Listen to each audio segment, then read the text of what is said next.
da tecnologia, é uma grande fonte de informação e de conhecimento. Por isso, eu estou convidando você a agora clicar aí embaixo e assinar a Revista Oeste.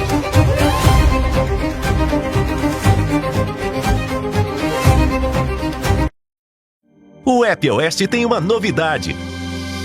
Agora é possível ouvir o Oeste Sem Filtro através do app mesmo sem ser assinante. Ouça o programa líder de audiência do YouTube em qualquer lugar.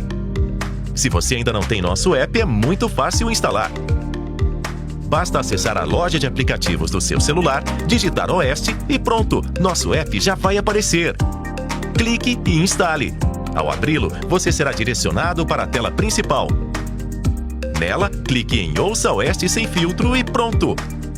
Você poderá escutar o programa mesmo enquanto acessa seu aplicativo de GPS favorito ou usando outros apps. Você terá acesso a informação de qualidade, de graça e com a vantagem de consumir muito pouco da sua banda de internet móvel. Oeste, cada vez mais acessível e perto de você.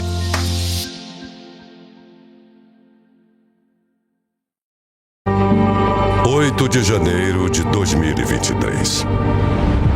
Clérisson da Cunha, conhecido como Clezão, foi preso durante atos de protesto em Brasília, promovidos por brasileiros inconformados com o desfecho da eleição presidencial. Durante meses, laudos médicos enviados ao STF pelo advogado de Clezão alertaram o ministro Alexandre de Moraes para os graves problemas de saúde do prisioneiro. O magistrado nem sequer apreciou o parecer da Procuradoria-Geral da República, que pediu a liberdade condicional do enfermo para permitir-lhe que recebesse em casa tratamento médico adequado. Em 20 de novembro de 2023, Clérisson da Cunha morreu na penitenciária da Papuda. Explicação oficial: fora vítima de um mal súbito. Alguns meios de comunicação esconderam a notícia em cantos de página. Os demais ignoraram o assunto. Para quem tenta saber o que acontece recorrendo ao jornalismo estatizado, Clezão não morreu.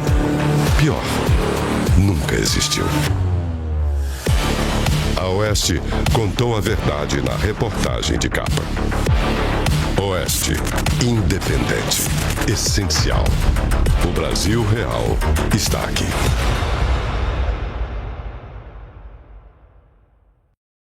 O Brasil que faz a economia acontecer está em Oeste Negócios.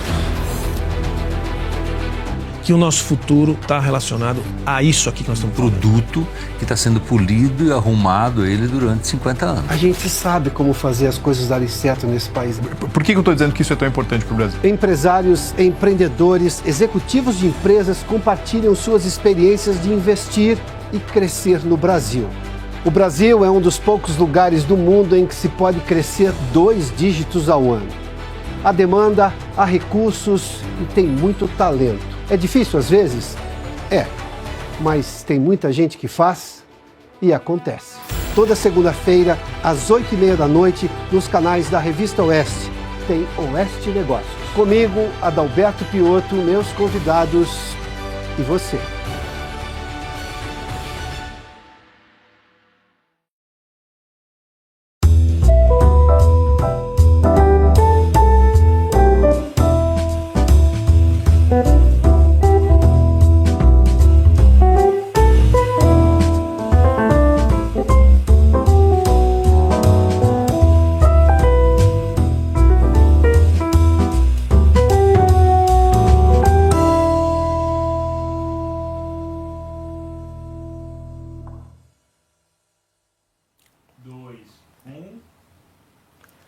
Boa noite.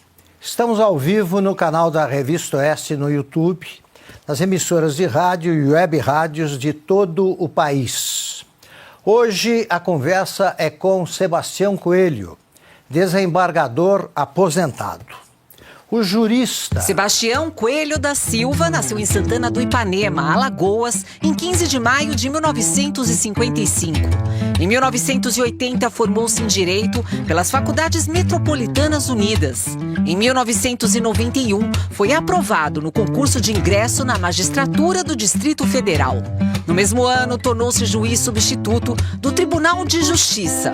Em maio de 2013, foi promovido a desembargador. Em 2022, insatisfeito com a atuação do ministro Alexandre de Moraes, que acabara de assumir a presidência do Tribunal Superior Eleitoral, anunciou sua aposentadoria. Desde então, ele assumiu a defesa de réus do 8 de janeiro. Entre eles estão Felipe Martins, ex-assessor para assuntos internacionais do governo Jair Bolsonaro, e Aécio Lúcio Costa Pereira, primeiro preso a ser julgado pelo STF, que o condenou a 17 anos de prisão. O desembargador aposentado Sebastião Coelho é o convidado da conversa de hoje com Augusto Nunes.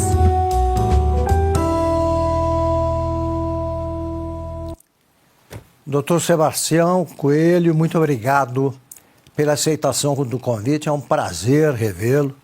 Vou ter uma certa dificuldade em chamar de doutor Sebastião, como o senhor merece, porque já nos conhecemos faz tempo e é muito grande a simpatia que eu tenho pelo trabalho do senhor, o que não vai impedir de serem feitas aqui as perguntas necessárias.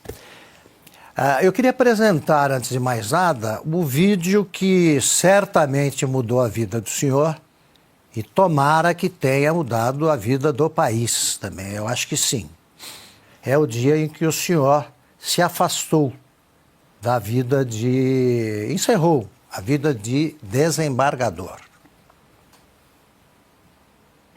Há muito tempo não estou feliz com o Supremo Tribunal Federal. Então, quem não está feliz no órgão não pode continuar. Eu, como corregedor do Tribunal Eleitoral, estive na posse do eminente ministro Alexandre de Moraes na terça-feira passada e eu esperava, sinceramente, presidente e colegas, que o eminente ministro aproveitasse a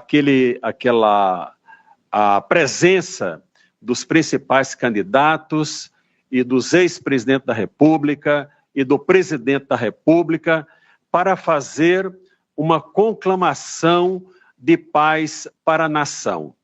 Mas, ao contrário, o que eu vi, ao meu sentir, o eminente ministro Alexandre de Moraes fez uma declaração de guerra ao país.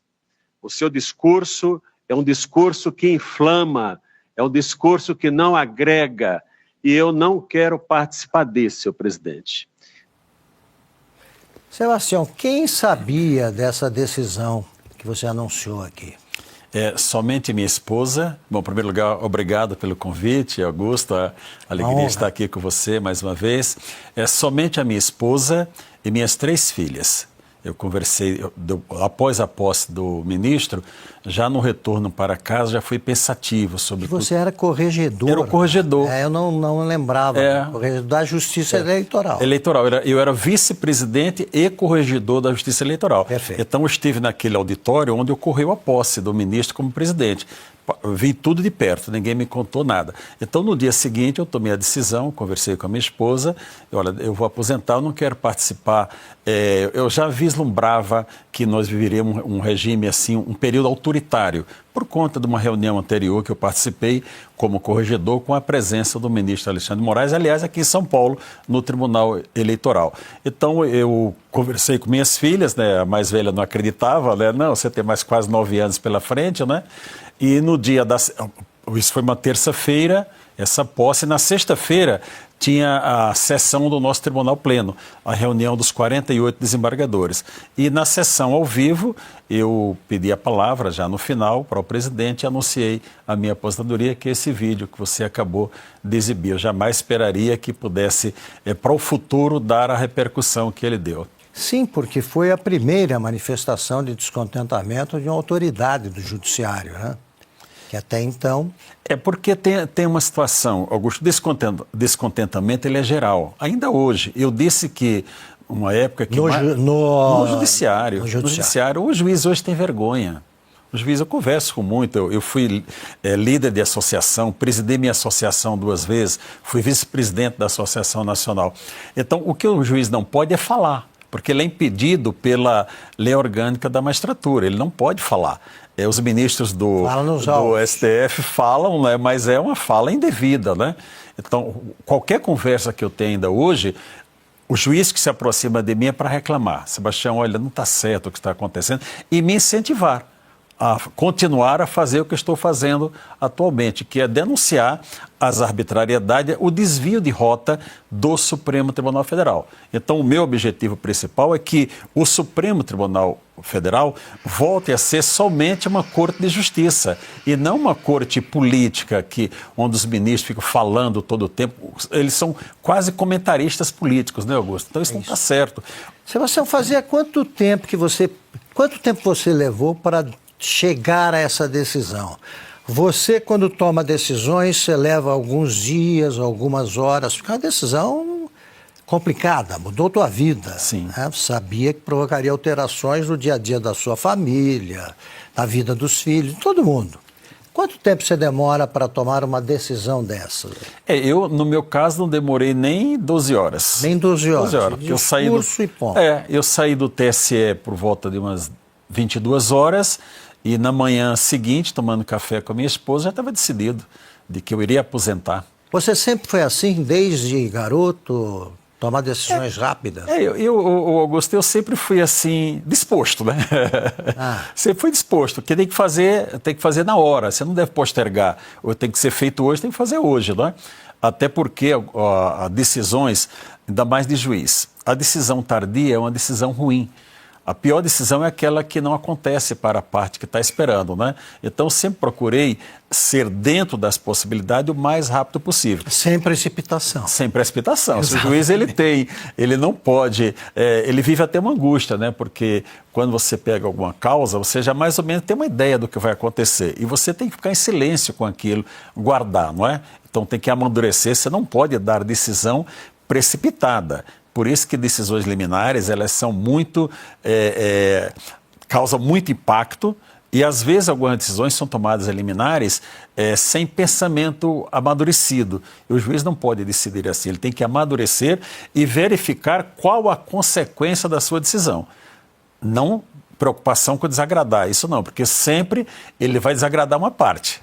Dificilmente o juiz dá uma decisão que as duas partes fiquem felizes. Muito difícil.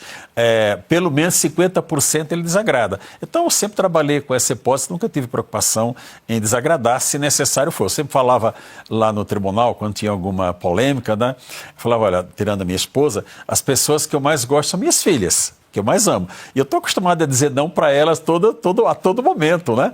A educação faz parte de dizer ou não. Eu não vou dizer não para vocês aqui. Então, essa era uma coisa que ele levava na brincadeira. Lá vem o Sebastião, vai ser contra. Eu digo, claro, eu tenho que chamar a razão quando alguma coisa eu não entendia que ela não estava de acordo com o meu pensamento. Você lidava com a sua mulher, 3 filhas. 3 filhas. Pois é, o seu pai teve de lidar com 16 filhos, é isso? Você tem 15 irmãos. Na verdade, como diz lá no Nordeste, Augusto, nasceu, mas não se criou. Nasceu, mas não se criou. Quantos sobreviveram? 12. 12. Né? E quantos têm esse tipo de deficiência, surdez?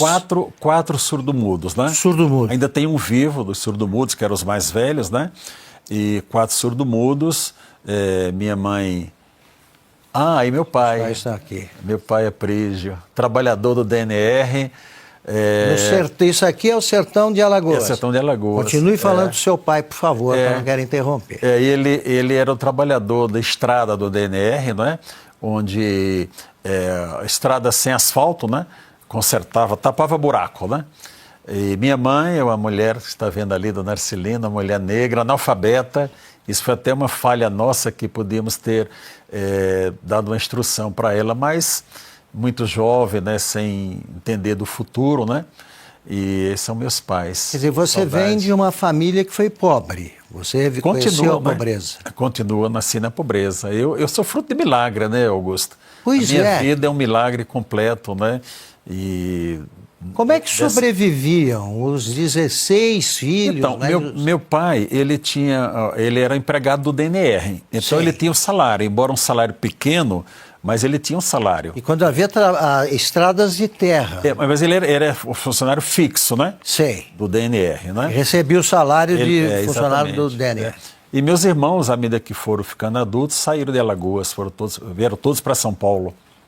Você conviveu com os seus irmãos por muito tempo? Eu fui criado com a minha avó, né? Isso. No interior de Pernambuco, com a minha avó. Conta como é que foi isso. Maria Tereza de Jesus. Quando eu estava para nascer, minha mãe achou que ia morrer do parto. E ela falou, olha, para minha avó, esse menino aqui eu vou morrer, você vai criar, não é? E aí ela não morreu, tanto é que teve mais 4 ou 5 depois de mim, né? Sei. E aí quando ela sobreviveu, a minha avó falou, eu quero levar o menino, você me deu, agora é meu. Ela já tinha tantos, falou, leva. Interior de Pernambuco? Aí fomos para o interior de Pernambuco, ali pertinho de Garanhuns, né? Que tem uma certa pessoa que não é uma boa referência de lá. Tá vendo? Mas vem gente boa. Essa é uma foto de infância, talvez a única que eu tenha, sabe? A única? Porque naquela você época nascido não tinha, né? Nascido lá no interior, fui criado. Desde 6 anos eu trabalhei na roça, né, Augusto? Como é que era o trabalho na roça? Você dar água para os trabalhadores, né? Ficar puxando... 6 anos? 6 anos, me recordo, né? Quando você tinha o arado com o carro de boi, com a junta de boi, né? O arado, o primo ia fazendo e eu ia puxando os boi ali com a cordinha, né? Ia lá, voltava, né? Mas isso foi muito bom para a minha vida, né? Foi um tempo maravilhoso da minha vida. E você também andou lidando com animais, né? Eu brinco que eu era pastor já quando era criança, né? Porque eu cheguei a ter, assim, quase 8, 10 ovelhas minhas. Porque eu tinha... E você morou com a sua avó, depois você voltou... Voltei para Alagoas. Santana de Ipanema.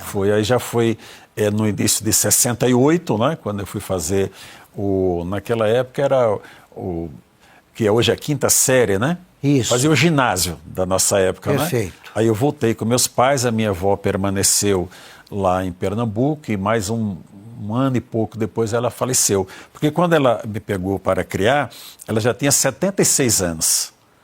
76 anos, ela morreu com 88 para 89 anos. Seu pai sobreviveu por muito tempo? Meu pai teve 78 anos, ele viveu 78 anos, minha mãe viveu 92 anos. 92 anos. 92 anos, né?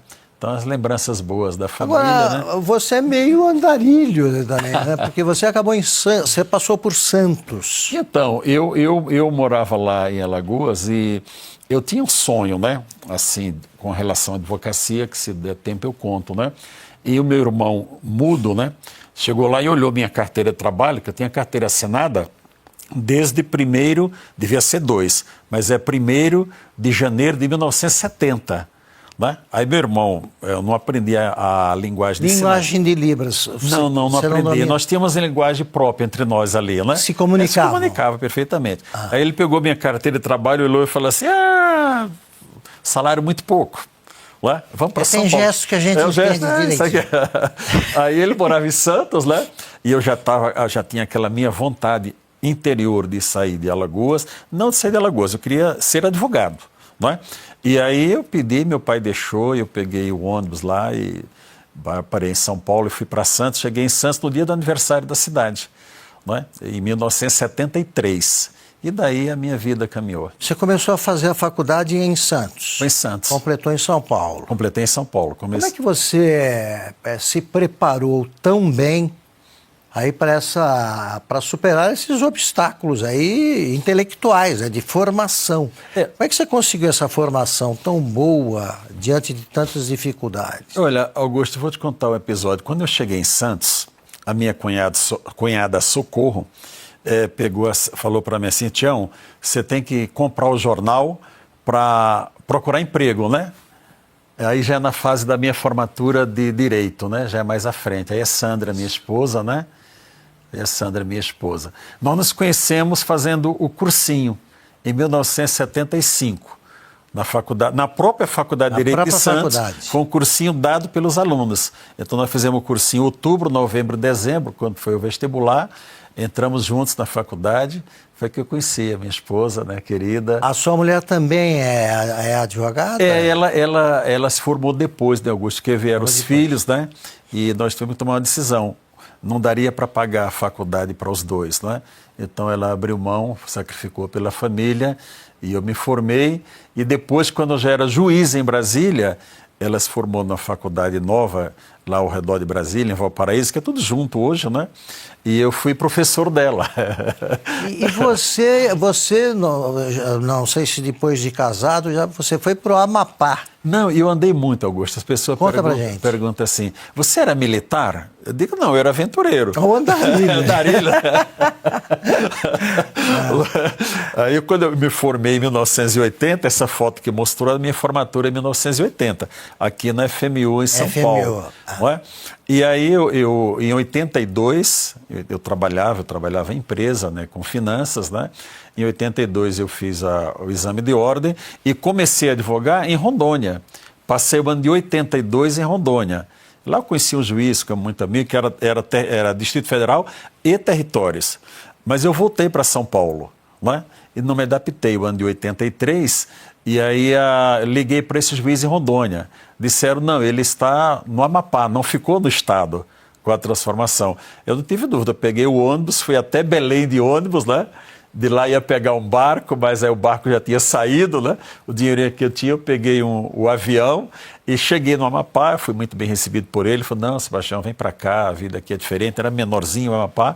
E lá fiquei de 84 até 91, quando passei no concurso para vir para Brasília. Aí você é juiz concursado. Concursado. Isso é que é importante. Naquele ano de 91, Deus me abençoou em 3 concursos. Foi o primeiro concurso de juiz do estado do Amapá. E eu fui aprovado.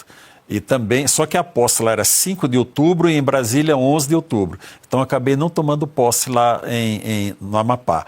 Quando eu já estava em Brasília, saiu o resultado do concurso de promotor. E eu fui o primeiro lugar do concurso. Também aprovado. Aprovado com concurso. Primeiro lugar. Então, os primeiros lugares do concurso, os 5, 6 primeiros, tomaram posse e já foram promovidos a procurador de justiça. Porque era o primeiro concurso do estado, né? De juiz, não. Eu fiquei em 12º lugar no concurso, né?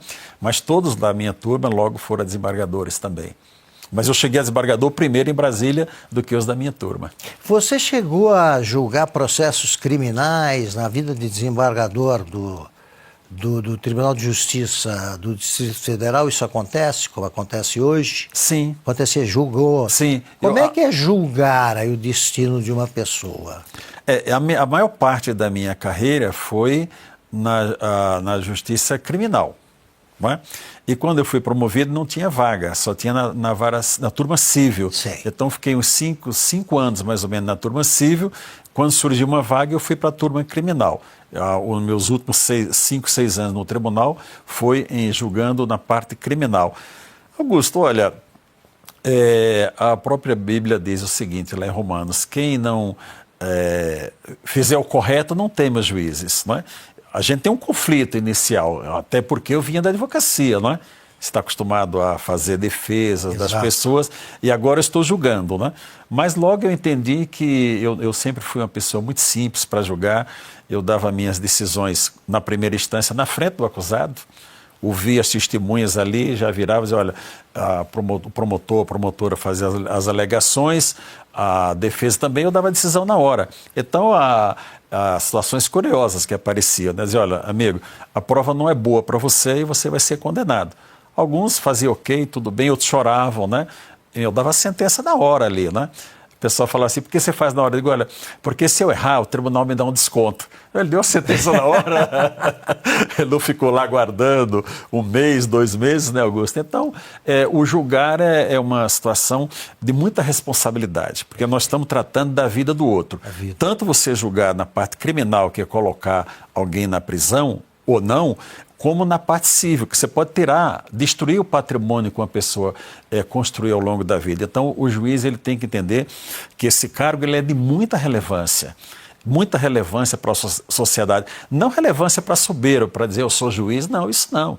Para ele saber que ele está sendo colocado ali pela sociedade para julgar a própria coletividade, né? Então ele tem que ter uma grande responsabilidade sobre isso.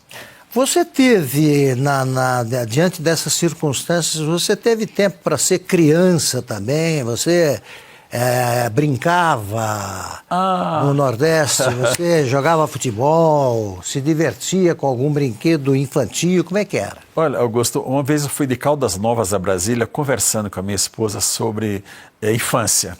Né? Ela teve uma infância aqui em São Paulo e eu lá no interior. E foi muito feliz, não tinha brinquedos, né? A gente pegava roda de pneu de carro, fazia que era um brinquedo para ficar andando, né? Era brincadeira de roça, de criança, pular a cerca de arame. Visitei um primo meu que mora aqui em São Bernardo, agora dia 6 que eu vim para a manifestação. Ele é 10 meses mais velho do que eu, Antoniel. E nós ficamos relembrando, a gente fazia competição, quem pulava o arame mais alto, imagina. Coisa de criança. Tinha que usar a imaginação. Imaginação. Eu ia te contar o episódio quando eu cheguei em São Paulo, que a minha cunhada falou assim, Tião, vai comprar o jornal para arrumar emprego. Eu perguntei para ela, o que é jornal? Nunca tinha visto. Eu nunca tinha visto, né? Nunca tinha visto. Olha, hoje também não preciso olhar, né? Hoje não faz muita diferença. E eu tinha 17 anos já, né? Então eu sou um milagre, né, Augusto? Eu sou um milagre de Deus. Sebastião, então, a gente sempre grava alguma frase dita pelo pai, pela mãe, tal, que acompanha a gente durante a vida, né? Lembrando do teu pai e da tua mãe, que frases deles ficaram na tua memória orientando o teu comportamento? Minha mãe sempre falou, uma senhora analfabeta, né? Falou assim, meu filho, estude para ser um homem de bem. Ela, estude, eu não tenho estudo, mas você estude para ser um homem de bem. Né? E meu pai dizia duas coisas que me deixaram marcada. Tião, não tenha medo e não minta. Ele falava isso para mim. Não tenha medo e não minta. Não tenha medo de nada e não minta. Porque também se mentisse, apanhava. O senhor pode ter certeza que o senhor é visto como um homem que não mente. Então, meu pai sempre me ensinou, não tenha medo de nada, você tem que ter cautela. Mas ele não falava isso, porque ele não tinha instrução necessária, né? Falava assim, você não tenha medo de nada, um homem não nasceu para ter medo. E nunca minta. Se você praticou algum erro, assuma o seu erro. Não importa as consequências, você não errou? Tem que assumir o erro. Então, do que eu guardei do meu pai e da minha mãe foi isso, né? Agora, na sequência da vida, quem foi minha parceira sempre foi minha esposa, né? Se conhecia muito nova, ela tinha 17 anos, eu 20, não é? Ela me ensinou até a combinar roupa. Eu usava elegantemente a calça, eu nunca esqueço, a calça xadrez, boca de sino. Também usei boca de sino. Branca e preta xadrez, né? E a camisa listrada verde, marrom e branca. Você imagina? Você imagina a elegância, né? Agora, o seu pai, que certamente nos acompanha, ele viu, né? Que você seguiu o conselho dele, você não teve medo. Eu queria exibir um momento em que você disse na frente de todos os alvos, né, do que você diria, vamos exibir agora, que foi naquele julgamento em que você se manifestou sobre o Supremo Tribunal Federal. Eu quero dizer com muita tristeza, mas eu tenho que dizer a Vossas Excelências, porque eu não sou homem de falar e depois dizer que não disse, que não é aquilo. Nessas bancadas aqui, nesses dois lados, senhores ministros, estão as pessoas mais odiadas desse país. Infelizmente, quantas fotos eu tenho como ministro dessa corte? Muitas, muitas. Não vi no velório de sepultura da pertença, a pessoa que eu amava muito, para não dizer que eu estava afrontando essa corte. Mas Vossa Excelência tem que ter a consciência que Vossa Excelência são pessoas odiadas desse país. Essa é uma realidade que Vossa Excelência tem que saber. Para quem não sabe, isso foi dito no dia 13 de setembro de 2023, durante a sessão do primeiro julgamento no STF dos presos de 8 de janeiro. O desembargador aposentado, Sebastião Coelho, estava representando Aécio Lúcio Costa Pereira, ex-funcionário da Sabesp, Companhia de Saneamento de São Paulo, preso em flagrante dentro do Congresso pela Polícia do Senado, segundo a versão oficial. Acho que teu pai gostou do que ouviu. Possivelmente. Ali, Augusto, aquele julgamento foi muito simbólico. Eu fui convidado pela associação dos familiares, né? E deixo aqui meu agradecimento à doutora Gabriela Ritt, doutor Ezequiel, doutora Carol, que me convidaram para esse julgamento, e também a doutora Juliana, que era advogada do processo, e concordou em que eu fizesse essa primeira sustentação. Porque no início do julgamento eu já falei, me dirigindo ao Aécio, que ele estava à distância do presídio, que aquilo era um julgamento político e não um julgamento jurídico, né? E ao longo do tempo nós temos a comprovação de que realmente foi e é julgamento político, né?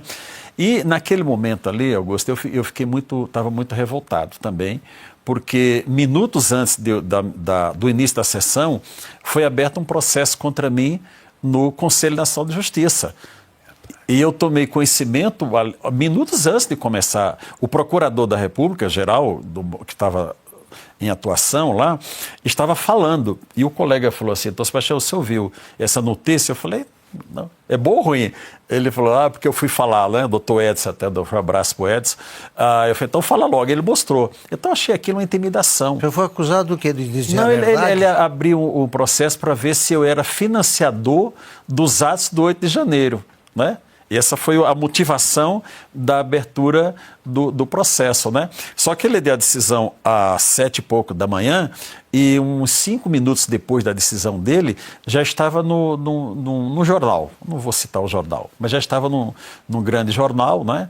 E eu fiquei assim, isso é uma intimidação, e eu não vou me intimidar com isso, né? Claro. E denunciei lá na frente de todos, não é? Agora, o que eu falei, as pessoas perguntam se eu planejei falar que eles eram odiados. Não. Eu não, Augusto, quando eu vou falar, eu não escrevo para ficar olhando. Fala de improviso. Eu anoto tópicos, né? Sim. E do tópicos ali, Deus me abençoa e eu vou seguindo, né? Mas eu tinha no meu coração que eles eram pessoas odiadas por tanto que as pessoas falavam para mim na rua. Pessoas que me conheciam, né? Falavam na rua, né?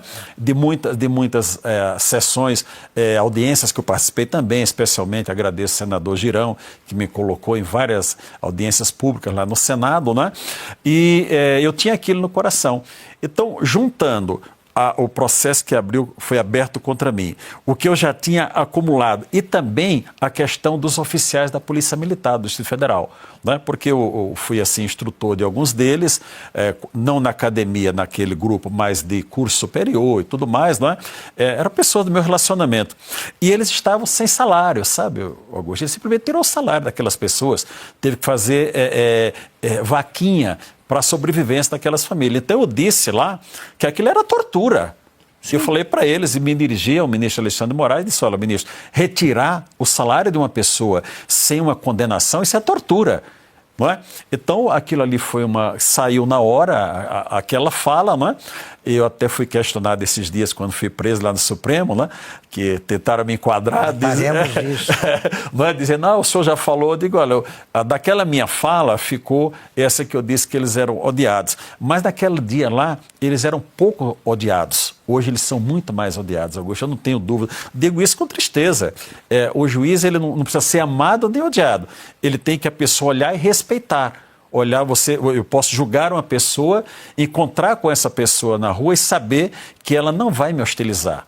Vai entender que ganhou ou perdeu, mas que foi dada uma decisão justa e correta. Sebastião, vamos fazer uma ligeira pausa nessa boa conversa que estamos tendo. Voltaremos já já.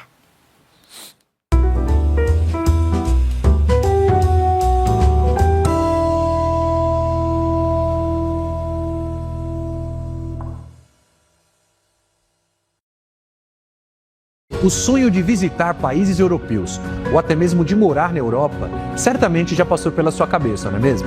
Ainda mais se estivermos falando da Itália, esse país maravilhoso com uma cultura incrível.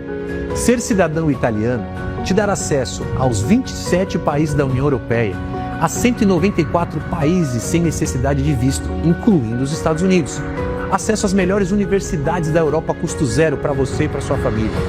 Acesso a um dos melhores sistemas de saúde pública do mundo, que é o sistema de saúde italiano. Você vai perder essa chance? Claro que não. Você deve estar se perguntando agora mesmo, por onde que eu começo? E é aí que entra a Pátria Cidadania.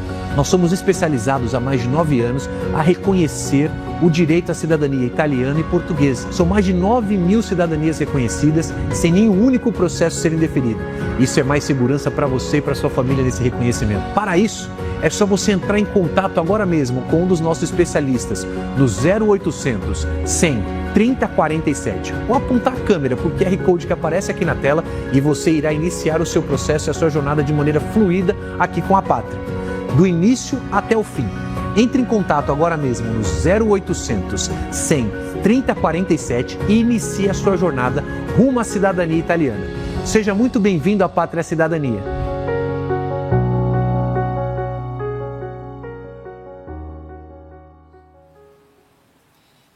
Estamos de volta ao vivo com o desembargador aposentado Sebastião Coelho. Antes de começarmos a segunda e última parte desta conversa, vamos a um recado da Oeste dado pelo nosso querido Alexandre Garcia. Olá, eu estou em Lisboa, na Avenida da Liberdade, para falar da Revista Oeste. A Avenida da Liberdade é uma das mais belas da Europa, a começar pelo nome. E a Revista Oeste tem tudo a ver com liberdade. Também é uma avenida para a liberdade. Não recebe dinheiro de governo, não aceita, portanto é independente. Faz análises factuais do agro, da política, da economia, da tecnologia. É uma grande fonte de informação e de conhecimento. Por isso, eu estou convidando você a agora clicar aí embaixo e assinar a Revista Oeste.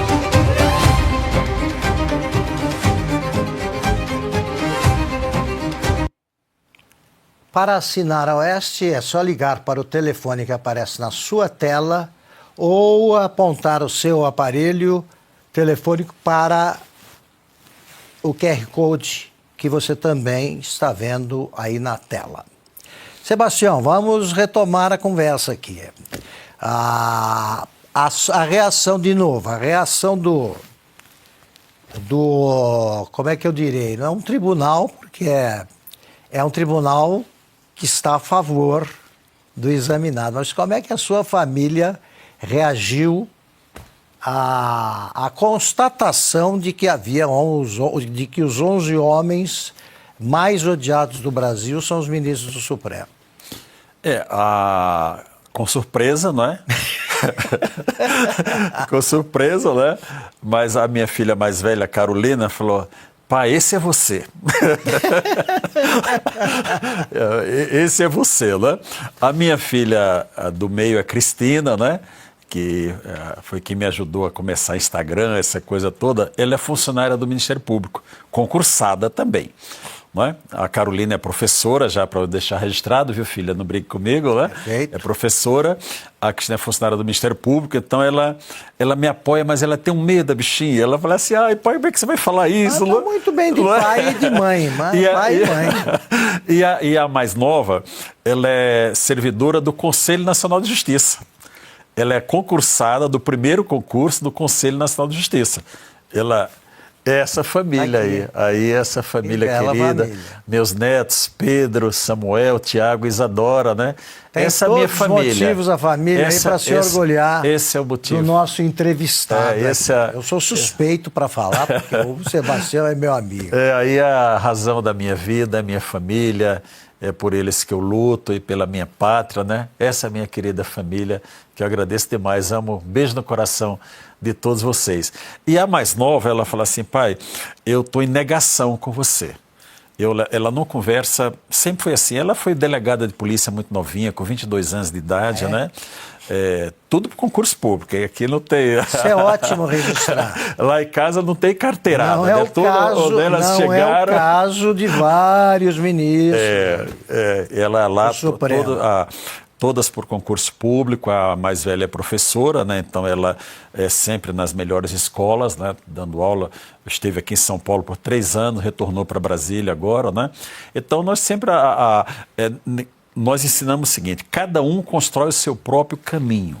Você não constrói a vida, isso eu deixo a lição para a vida. Você não deve construir, como a salvação é individual, ou a construção da carreira também. Você construir uma carreira com base no nome do pai. Não, você tem que construir a própria carreira. Então, minhas filhas, elas sempre tiveram essa noção bem firmada na mente delas, né? Então, com relação à minha filha mais nova, por exemplo, ela, por uma situação, estava morando lá em casa, e eu falava: filha, olha, você aguentaria uma busca e apreensão aqui em casa? Ela falou: pai, isso jamais vai acontecer. Eu digo: não acontece dentro da legalidade, mas nós estamos vivendo o arbítrio, né? E ela tinha uma sala só dela lá, um quarto trancado, com computadores, todo do trabalho. Então ela foi obrigada a sair de casa por conta de um eventual arbítrio contra a minha pessoa. Mas depois o ministro Alexandre de Moraes mandou um ofício dia 14 de setembro do ano passado, de 24, para o CNJ, dizendo que eu não estou investigado em absolutamente nada. Nada. Houve um ofício lá e disse: não está investigado. A não ser que tenha alguma investigação secreta, né? Que dali a gente pode esperar qualquer coisa, né? O Augusto. Então, com relação ao Supremo Tribunal Federal, o meu sentimento é de tristeza. De tristeza do que era o Supremo Tribunal Federal e do que se transformou hoje. Uma corte, por um lado, é um tribunal de exceção. Eu falo isso com toda tranquilidade, porque é um tribunal que não cumpre a Constituição, que não dá o direito de defesa para as pessoas, que não respeita a prerrogativa dos advogados, é um tribunal de exceção. Nós estamos vendo aí em vários casos, não é? Um tribunal que não respeita individualização de conduta, não respeita individualização de pena, e isso não é um tribunal normal. Então, E o senhor é advogado também do Felipe Martins, que é um caso dos mais absurdos aí da história da justiça mundial, né? Absurdo, Augusto. Prender um garoto brilhante, sabe, de uma carreira brilhante, destruir a vida dele por conta de uma mentira colocada num jornal, não é? Foi punido por essa foto aqui. Pois é, eu fiz a foto com ele lá, fiz o vídeo, né? E ele foi punido, multado em R$20 mil, não é? Só faltou multar o advogado também. É a primeira vez que eu vi uma imagem sendo punida. É a imagem. É a imagem. Está punida a imagem, né? Então, o Felipe Martins foi preso de forma absurda por 6 meses com base numa mentira que logo que eu entrei no processo, muito rapidamente, com a ajuda do Dr. Ricardo Schiff, que eu quero dar um crédito para o Ricardo, trabalhou muito, da Ana Bárbara lá nos Estados Unidos, logo foi descoberta a fraude. A questão da fraude nos Estados Unidos... O senhor tem alguma novidade para apresentar sobre isso? Como é que está o caso hoje? Houve uma audiência... Para que os nossos espectadores entendam, Sebastião, eu pediria que você explicasse desde o começo, que o Felipe Martins foi acusado do quê? Ele foi preso... viajado, né? Ele foi preso com base numa viagem que não existiu. Que não existiu. Né? Então, olha, ele é um risco de fuga, não é? Risco de fuga. Porque quando começou a investigação, ficamos sabendo depois, eles criaram núcleos, né? E tinha um núcleo jurídico, né? Que tinha o Felipe Martins, o padre José Eduardo e o advogado Amaury Saad e também o Anderson Torres, salvo engano, não é? Só que tem um detalhe, o Felipe não é advogado. Quando houve a denúncia, essas pessoas, o padre e o advogado, não foram denunciados. O Felipe Martins, Augusto, ele só foi denunciado para, vamos colocar assim, dar uma aparência daquela prisão, para justificar a prisão. Senão ele não teria sido denunciado. Não existe a menor prova que ligue o Felipe Martins, absolutamente nada. E nós vamos mostrar isso no próximo dia 23, cara a cara, novamente lá com Alexandre de Moraes e com todo mundo. Nós vamos mostrar isso com muita tranquilidade, né? Que a permanência do Felipe Martins nesse processo, ele é totalmente indevida. Então, com relação a ele não ter ido para os Estados Unidos, isso é provado. Com relação à fraude que foi cometida lá nos Estados Unidos, também é provada. E no dia 9 agora, houve audiência lá nos Estados Unidos, uma ação movida pelo próprio Felipe Martins contra 2 setores da imigração americana, e o juiz lá da Flórida aceitou como se fosse uma denúncia. O promotor apresenta uma denúncia, o juiz, não, aqui tem elementos, ela prossegue. Né? Então lá, o juiz lá da Flórida aceitou esse pedido do Felipe Martins, e a própria procuradora lá que atuou no caso, que corresponde ao AGU daqui, para situar a Advocacia Geral da União, já sinalizou que quer colaborar, que quer fornecer todas as informações. Então nós estamos muito perto, as digitais já existem. Agora é só verificar a circunstância, como é que foi inserido aquele documento cancelado do Felipe Martins, sem a presença dele, sem a presença do próprio passaporte. Não é? Porque se alguém pegasse o passaporte, iria ver que lá estava escrito Felipe e não Felipe. Exatamente. Um passaporte cancelado, não é? Com ocorrência e tudo, ele estava com outro passaporte, que ele tinha passaporte diplomático. Então, nitidamente, aquele funcionário da imigração americana, ele prestou um favor para alguma autoridade do Brasil. Isso vai ser desvendado. Isso vai ser desvendado. Então, pode completar. Então, eu creio que nós estamos muito próximos disso, né? E que muitas pessoas serão responsabilizadas aqui no Brasil. Agora, com tudo isso acontecendo, e o Felipe continua preso, porque continua com tornozeleira eletrônica, não pode trabalhar. Ele teve a oportunidade de trabalhar na eleição americana, agora de outubro. Não pode. Mas não podia, porque ele não podia usar a rede social. Ainda usa tornozeleira, né? Olha só, Sebastião, até recentemente você era ainda não era uma figura conhecida nacionalmente, e se tornou. Sei que não foi isso que você buscou, evidentemente, mas as circunstâncias fizeram com que isso acontecesse. Você é parado na rua, aeroporto? Acredito que sim. Augusto, hoje eu sou parado muitas vezes na rua, em shopping, onde eu ando sempre tem uma pessoa que vem conversar, apoiar, tirar foto, né? E nunca fui hostilizado. Nunca fui hostilizado. Nunca, jamais. Né? Tem pessoas que olham assim, acho que não olham, reconhecem. Mas não se manifestam. Mas não se manifestam, né? Porque também se alguém vier para qualquer coisa de agressão, para mim eu já tenho uma técnica de usar meu telefone e filmar, não é? Como é que é? Já sei, já tenho enquadramento para... Boa, gostei. Para já filmar, para mostrar a prova, né? Eu sei que eu sou um idoso, né? Mas eu não fujo de briga. Se alguém vier me agredir, eu vou reagir. Isso não tenho dúvida, não é?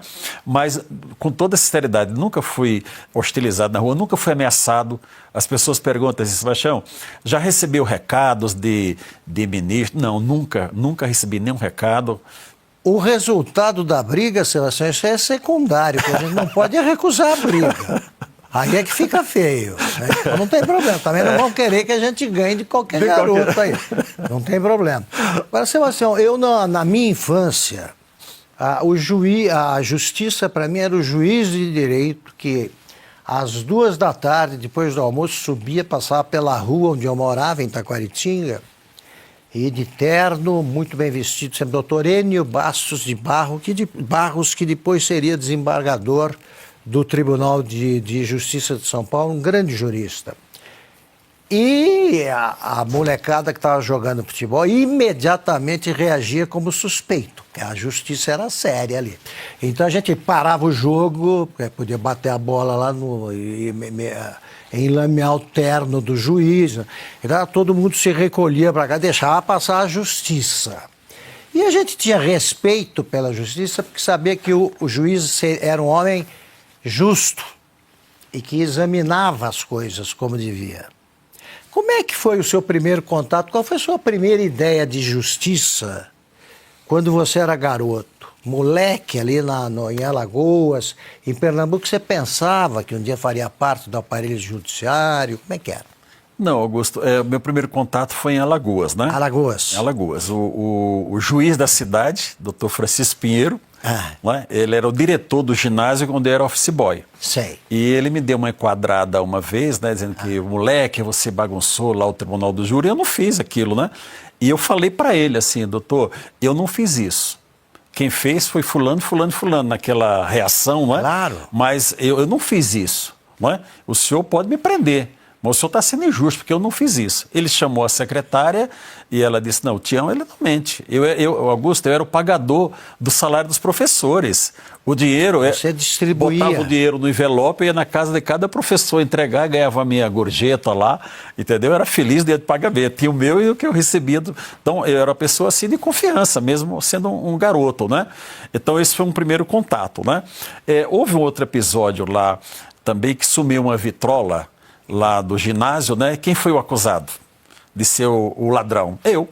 Sebastião Coelho Sebastião, carta nona, devolva a vitrola. Depois eu não tenho vitrola nenhuma. Depois apareceu algum parente da moça, daquela que tinha a tampa, deve ter levado. Mas o episódio mais marcante, Augusto, eu e meu irmão Francisco, que é vivo, é mais velho do que eu, nós fomos buscar um saco de farinha na roça. No domingo de manhã. Estávamos voltando, era rodovia, mas era estrada de terra. Meu irmão gritou, olha o carro. Quando eu virei o carrinho de mão, esse carrinho de pedreiro, a Kombi levou tudo. Eu falei, vão cair na ponte ali. Não caíram. Eles desceram, uns 4, 5 pessoas, bêbados e armados. Né? Aí, vamos matar esses moleques e tal, não mata esse que é mais velho e tal. E foi, não mataram. Tinha que idade? Eu tinha uns 15 anos, para ter esses 15 anos, né? Não mataram, tanto é que eu estou aqui, né? Aí nós fomos na delegacia. Muito bem. Tudo bem, fomos na delegacia, eles não fizeram nada porque tinha muitas testemunhas ali, todo mundo tomando banho na barragem, né?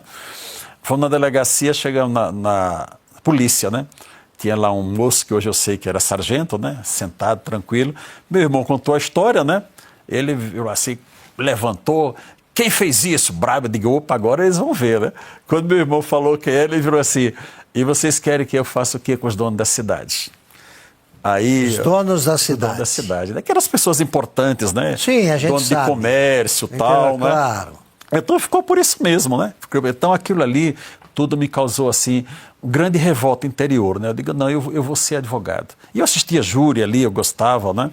Eu vou ser advogado. Minha decisão foi ser advogado, né? E quando meu irmão, como eu contei, foi lá e me convidou para ir para Santos, trabalhador da justiça. Eu não tive dúvida. Ser juiz já foi na caminhada, eu já estava no Amapá. Eu digo, bom, mas o juiz, esse mesmo juiz, o Douglas, né? Ele é vivo, o Douglas, dá um abraço para ele, meu amigo, né? Falava assim, o doutor Sebastião, eu chamava ele de Douglas, me chamava de doutor Sebastião, era grosado, né? Sim. Mas meu amigo, né? Ele falou assim, qual foi o parecer do Ministério Público? Eu falava, não interessa, doutor. O parecer do Ministério Público, interessa que o senhor decida. Tem o pedido, tem o parecer que deve ser contrário e o senhor tem que decidir a causa, né? Agora, Sebastião, a gente vai se aproximando do fim dessa conversa muito agradável para mim. Eu queria que o senhor contasse você contasse o que houve de fato naquela, posso chamar de detenção? Como é que é o nome técnico para aquilo? Que impediram... O nome técnico é abuso de poder. Abuso de poder, sem a menor dúvida. Esse é o abuso, né? Impediram a sua entrada... Eu fui impedido de trabalhar, de exercer minha atividade como advogado na defesa dos interesses do Felipe Martins. Então, eu gritei realmente lá na porta do plenário, né? Até o Alexandre de Moraes disse que ele tremeu a folha e interrompeu um pouco, né? Mas não aconteceu nada ali, eu fui embora. Desci, dei uma pequena entrevista. Mas deu para ouvir a voz ali do doutor Sebastião. Parece que sim. Parece que eu sim. ouvi. Parece que sim, não é? Porque eu estava mostrando a minha revolta, sabe, Augusto? O profissional querendo trabalhar e sendo impedido, né? E prejudicou o Felipe Martins, né? Por conta que eu poderia ter feito uma intervenção lá de uma afirmação que ele disse, olha, isso já foi julgado no caso tal, e Felipe Martins. Eu poderia ter pedido a palavra pela ordem naquela oportunidade e dizer, não, ministro, o do Felipe Martins ainda está em recurso. Entendeu? Mas o Felipe Martins perdeu essa oportunidade e agora eles já deram como definitivo. Quando eu já estou indo embora, o policial judicial que estava lá conversou muito comigo, me acompanhou e falou assim, doutor Sebastião, vamos resolver isso na secretaria? E entramos no prédio, tranquilo, de boa fé, passamos, só que nós não subimos no elevador, né, que eu estava acostumado a ir ali pegar a cópia do processo, né? E... viramos num corredor, eu calculo que andamos uns 5, 7, eu falei 10 metros, acho que não sei quanto, não posso estimar. Veio um policial, tomou a minha frente e falou as seguintes palavras, doutor Sebastião, o senhor está preso por ordem do ministro Alexandre de Moraes, e tomou o celular da minha mão.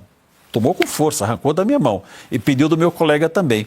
Bom, se eles tivessem dado voz de prisão quando eu falei lá, mostrei a minha revolta, eu iria questionar por que o senhor está me prendendo. Eu estou cometendo algum crime inafiançável, porque o advogado só pode ser preso em flagrante, trabalhando. Eles usam barrado, né? Crime inafiançável. Mas como ele disse que eu estava sendo preso por ordem de Alexandre de Moraes, eu não questionei. Bom, se é a ordem dele, isso aí ninguém contesta nada. Nem os demais ministros contestam. Alexandre de Moraes eu ia contestar no meio de 10 policiais. A minha única exigência foi essa, que chamasse as prerrogativas da OAB. E ficou aquela conversa lá, eu fiquei lá uma meia hora, eu acredito, não tenho noção do tempo, e não fizeram flagrante. Minha exigência era que fizesse flagrante. Eu queria ver por quê. Saí de lá, não pegaram um documento meu, não assinei qualquer papel, absolutamente nada. E quando eu já estava indo embora, vi que a comunicação do tribunal soltou uma nota dizendo que eu fui detido por desacato ao tribunal e em seguida liberado. Não é? Foi. No mesmo dia... Versão oficial. No mesmo dia, os colegas que estavam à distância, o doutor Marcelo Almeida e o Ricardo Schiff, do Paraná e Rio Grande do Sul, fizeram a petição. Eu digo, não, faz o que vocês acharem melhor, não tenho nem condição de verificar, eu fiquei em trânsito. E oficiaram ao presidente Barroso, do Supremo, para preservação das imagens. Não é? Porque eu quero comprar, eles vão ter que mostrar o que fizeram comigo. Não é? O presidente Barroso mandou aquela nossa petição para o Alexandre de Moraes. Digo, será que quer me colocar no inquérito também? Mandou para o Alexandre de Moraes, não tinha razão, mas mandou corretamente para o presidente da turma, que é o ministro Zanin, que o presidente da sessão é que tem a polícia da audiência. Então, eu estou aguardando, eu falo de público aqui com tranquilidade, eu vou aguardar a análise da denúncia do Felipe Martins, que será no dia 22 e de 23, agora de abril, e passando isso eu vou retomar o meu caso. Eu quero as imagens da minha prisão e nós vamos discutir como é que essa prisão aconteceu, porque isso é uma afronta à advocacia. Se um advogado com uma certa experiência como eu tenho, conhecido como já me tornei, Augusto, dentro do Supremo Tribunal Federal, sofre um abuso desse, dá o direito no interior, ou sei lá, ter o juiz fazer a mesma coisa, porque é questão do exemplo, né?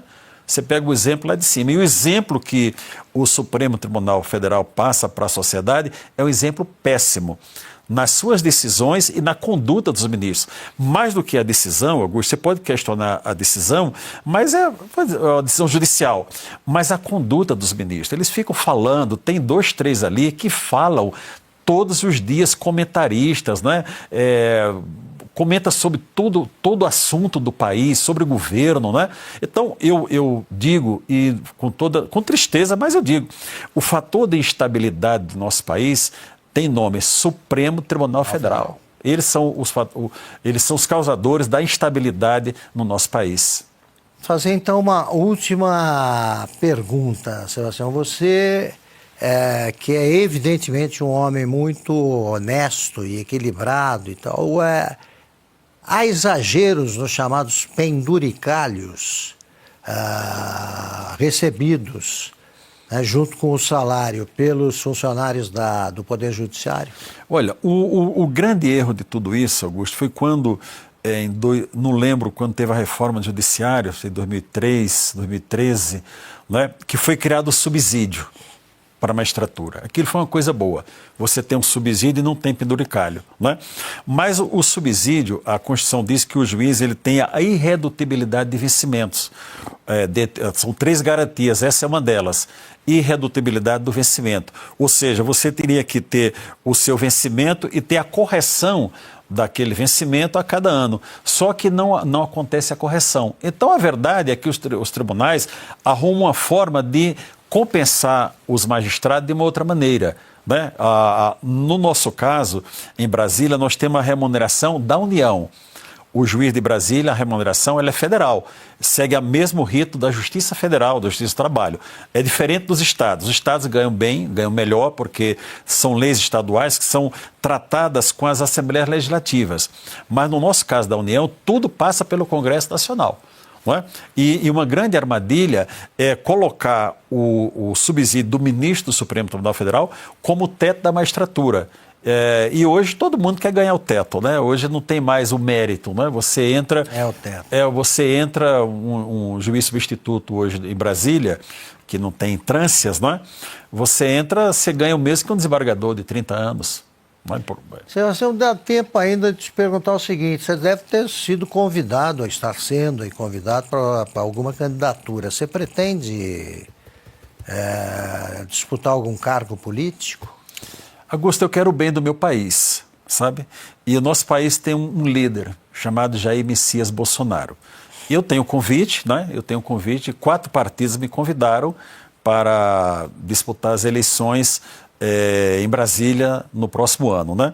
Estou conversando, né? Mas eu não tomaria qualquer decisão sem antes ter uma conversa, estou jogando aberto, sem ter uma conversa pessoal com o presidente Bolsonaro.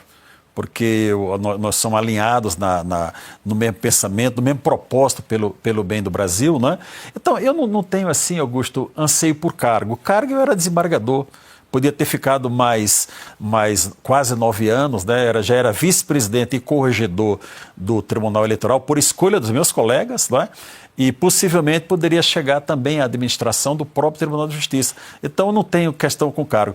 Mas, realmente, vamos colocar assim, o meu nome está colocado para uma candidatura ao Senado em 2026 e se as condições permitirem, possivelmente eu dispute. Pergunta finalíssima. Daqui a 60, 70 anos... Como é que você gostaria de ser lembrado, Sebastião? Hoje, por acaso, nós estamos escolhendo uma foto para colocar no Tribunal Eleitoral, né? Uma galeria dos corregedores, né? E a distância, eu, minha esposa e minha filha escolhemos a foto. Eu digo, olha, vocês escolhem porque essa foto não é para mim, essa foto é para vocês no futuro, né? Eu quero que os meus netos digam, olha, meu avô foi uma pessoa correta, foi um trabalhador, eu não sou nenhum intelectual, meu estudo foi estudo jurídico, né? Me dediquei muito a cumprir a Constituição, as leis, né? Diz, olha, meu avô, as pessoas dizem, olha, o Sebastião Coelho eu conheci, e na história esse foi um homem correto, um homem que patriota, que ama a pátria realmente. Quando eu vejo algumas canções militares, sabe, Augusto, assim, olha, ou ficar a pátria livre ou morrer pelo Brasil. Vamos fazer isso de verdade mesmo? Será que alguns têm coragem de dar mesmo a vida pela pátria? Não é? Então eu quero a pacificação do meu país. Eu quero a política. Hoje tem um presidente, as circunstâncias nós já sabemos, não vamos discutir aqui, né? Foi desigual, a campanha foi desigual, para dizer o mínimo, em 2022, mas nós temos o próximo ano a possibilidade de corrigir essa rota. Você quer a anistia? Sim, a anistia. A anistia ela é pacificação, Augusto. Anistia, eu vejo um ministro falando, olha, já cumpriu tanto de pena, logo tem progressão. Não, quem está lá dentro da prisão por um crime que não cometeu. Todos nós sabemos que essa história do golpe é uma fantasia, isso não existiu. Um golpe sem forças armadas, um golpe em prédios vazios, isso não existiu, isso é uma mentira absoluta. Mais uma parte da sociedade embarcou nessa história alimentada por quem? Alimentada pelo Supremo Tribunal Federal. O Supremo Tribunal Federal é responsável por tudo isso. Também não tiro a responsabilidade do Procurador-Geral da República, porque a Procuradoria-Geral da República foi quem apresentou essa denúncia. Lembre que a classificação, eu tenho que denunciar isso, a classificação desses crimes todos foi dada pelo ministro Alexandre de Moraes na noite do dia 8 para 9 de janeiro de 2023, quando afastou o governador Ibanez. Naquela decisão, ele fala tudo, inclusive do crime de terrorismo, que a imprensa falou muito tempo terrorista, até que quando houve o oferecimento da denúncia, o procurador disse, não, o terrorismo também é demais, aí não apresentou, não é? Então eu quero, Augusto, a pacificação do meu país. Se eu puder contribuir em uma outra área, tudo bem, mas hoje com toda seriedade, Augusto, sem qualquer vaidade, hoje eu me sinto mais útil para o meu país do que 2/3 do atual Senado. Perfeito. 2/3. Então, ocupar o cargo Adão, para mim, é totalmente irrelevante. Doutor Sebastião Coelho, foi um prazer conversar com você. Acho que conhecemos melhor também o homem Sebastião Coelho. Quer dar algum recado para os nossos espectadores, aos quais eu agradeço pela grande audiência, pelo sucesso do primeiro programa. Teremos vários outros. Espero que vocês tenham gostado. Gostou da conversa, Sebastião? Foi maravilhoso, Augusto. Eu estava relembrando que eu participei do primeiro programa do Oeste Sem Filtro, né? Dia 23 de novembro de 2022, né? Participei da estreia, né? Então aqui eu me sinto em casa, recomendo à audiência que assista, que assine a revista, porque aqui não tem patrocínio público, é todo o povo, pelo povo, né? E agradecer o carinho que eu tenho imagina, eu era um anônimo até outro dia, hoje eu tenho o Instagram com 650 mil seguidores. Que maravilha. Não é? E agradecer a minha família, né? A Sandra, minha esposa, deixar um beijo para a Sandra, a minha filha Carolina, Cristina e Celina, né? Que estão assistindo. Acho que estão, né? Não, sem dúvida. E meus netos Pedro, Samuel, Tiago e Isadora, né? E os servidores do Tribunal de Justiça de Brasília, né? Deixar um beijo para todos e foi uma alegria estar aqui com você, Augusto. Termina aqui a conversa desta terça-feira. Na próxima terça, às 20h30 da noite, espero todos vocês de volta para uma nova conversa comigo. Boa noite.